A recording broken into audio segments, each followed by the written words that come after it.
السلام عليكم.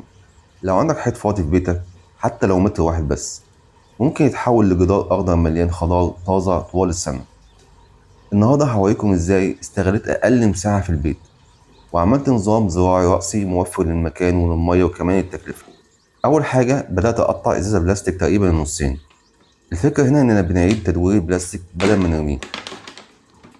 البلاستيك الشفاف بيساعدك تتابع مستوى المية، لكن لو الشمس قوية جدا حاول تغطيه بشريط لاصق او لون خفيف علشان تقلل نمو الطحالب جوه الميه. وبرضه خرمت فتحات صغيره لتصريف الميه علشان لو حصل زياده في الميه ما يحصلش تعفن في الجذور. ومعلومه مهمه جدا، تعفن الجذور بيحصل لما التربه تفضل مشبعه بالميه فتره طويله والاكسجين ما بيوصلش للجذور فالنبات بيتخنق. بعد كده اخدت الجزء العلوي من الازازه وخرمت الغطا وفتحت فتحه صغيره علشان اعمل فتيله قماش. الفتيله دي اهم نقطه في النظام ده، هي اللي تنقل الميه من الجزء السفلي للتربه لفوق بالتدريج، يعني النبات يشرب على قد احتياجه من غير غرق ولا عطش. دي طريقة ري ذاتي بسيطة جدا بتوفر لحد 50% مقارنة بالري التقليدي.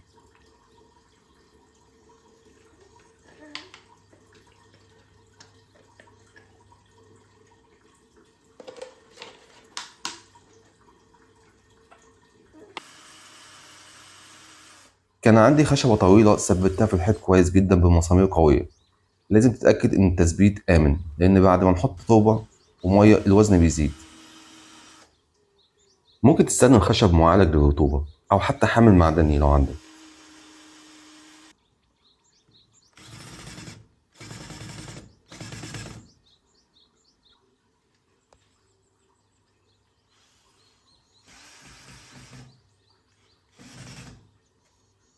بعد كده ثبت إزاز البلاستيك في الخشبة بمسامير.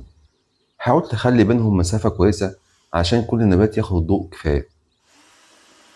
أغلب الخضروات الورقية محتاجة من 4 ل6 ساعات شمس مباشرة يوميا. لو المكان ظليل ممكن تمشي حالك لكن النمو هيكون أبطأ شوية.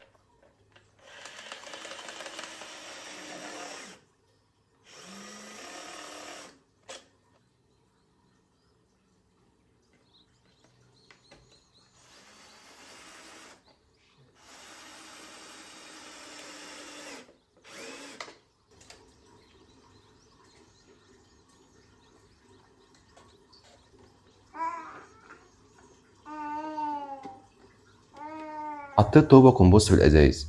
ليه الكومبوست؟ لأنه غني بالمواد العضوية وبيحسن تهوية التربة ويخليها تحتفظ بالرطوبة بدون ما تغرق النبات.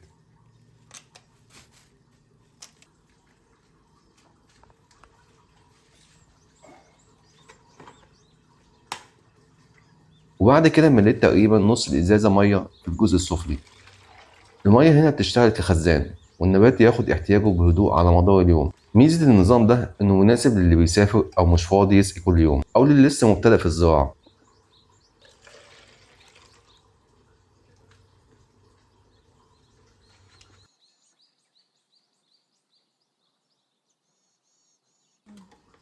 بعد كده غرست النبات. استخدمت النهارده سبانخ برازيلي. السبانخ البرازيلي مميزة جدا لأنه بيتحمل الحرارة ونموه سريع، تقدر تقص منه ويطلع تاني. غني بالحديد والفيتامينات وبيحب الرطوبة فالنظام ده مناسب ليه جدا. معلومة إضافية، ممكن تستخدم نفس الطريقة مع الخس والجرجير والنعناع والريحان والفراولة.